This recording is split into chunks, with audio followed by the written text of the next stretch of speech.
Makeup ಮಾಡೋಷ್ಟರಲ್ಲೇ mood out ಆಗೋಗಿತ್ತು. ಹೌದಾ? So ಮನ್ಸಿಗೆ ಎಷ್ಟು ಮೇಕಪ್ ಮಾಡಿಲ್ಲ ಅಂದಿದ್ರೆ ಹಂಗಿರತ್ತೋ. ವಿತೌಟ್ ಮೇಕಪ್ ಸರಿ ಹಂಗಂದ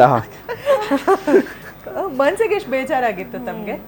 ಅಂದರೆ ಅಷ್ಟರಲ್ಲಿ 3-4 ಸತಿ ಆ ಮೇಕಪ್ ತೆಗೆದು ಮತ್ತೆ ಮೇಕಪ್ ಮಾಡೋಷ್ಟರಲ್ಲಿ ಫುಲ್ ಬೇಜಾರಾಗೋಗಿತ್ತು. ಬೇಜಾರಾಗೋಗಿತ್ತು. ಸೊ ಈ ರೀತಿಯಾದಂತಹ ರೆಸ್ಪಾನ್ಸ್ನ ಎಕ್ಸ್ಪೆಕ್ಟ್ ಮಾಡಿದ್ರ ಸುಧಾಕರ್? ಇಲ್ಲ ಮ್ಯಾಮ್, ಟು ಬಿ ಆನೆಸ್ಟ್ ಒಂದಷ್ಟು ಅಂದರೆ ಎಕ್ಸ್ಪೆಕ್ಟ್ ಮಾಡಿದ್ಕಿಂತ ಜಾಸ್ತಿ ಬರ್ತಾ ಇದೆ ರೆಸ್ಪಾನ್ಸು. ಎಕ್ಸ್ಪೆಕ್ಟ್ ಮಾಡಿದ್ವಿ, ಬಟ್ ಇಷ್ಟೊಂದು ಎಕ್ಸ್ಪೆಕ್ಟ್ ಮಾಡಿರಲಿಲ್ಲ. ಅಂದರೆ ಇಷ್ಟೊಂದು ಹೌಸ್ಫುಲ್ಗಳು ಓಡುತ್ತೆ ಅಂತ ನಾವು ಎಕ್ಸ್ಪೆಕ್ಟ್ ಮಾಡಿಲ್ಲ. ಒಂದು 15 ಶೋ ನಿನ್ನೆ ಹೌಸ್ಫುಲ್ ಅಲ್ವಾ ಸರ್? ನಿನ್ನೆ ಒಂದು 15 ಶೋಸ್ ಹೌಸ್ಫುಲ್ ಓಡ್ತಾ ಇದೆ. ಆಮೇಲೆ ನಮಗೆ ಯಾರ್ಯಾರು ಸ್ಕ್ರೀನ್ ಒಂದೊಂದು ಕೊಟ್ಟಿದ್ರಲ್ಲ ಮಾಲ್ಸಲ್ಲಿ, ಅಲ್ಲಿ ಎಲ್ಲ ಮಾಲಲ್ಲೂ ಇವತ್ತು 3-4 ಸ್ಕ್ರೀನ್ಸ್ ಆ್ಯಡ್ ಆಗಿದೆ ಸೋಮವಾರಕ್ಕೆ. ಇವತ್ತು ಮಂಡೇ, ಇವತ್ತು 2 ಶೋ ಫುಲ್ ಆಗಿದೆ. ಯಾವ್ದು ನಾವು ನೋಡಿದ್ದು ಅವಾಗಲೂ ನೀವು ಅಂದ್ರಲ್ಲ ಫೋರಮ್, ಮಂಡೇನಲ್ಲಿ ಯೂಶಲಿ ಜನನೇ ಬರಲ್ಲ ಅಂತ ಇವನ್ ಥಿಯೇಟ್ರ್ ಅವರು ಹೇಳ್ತಾರೆ.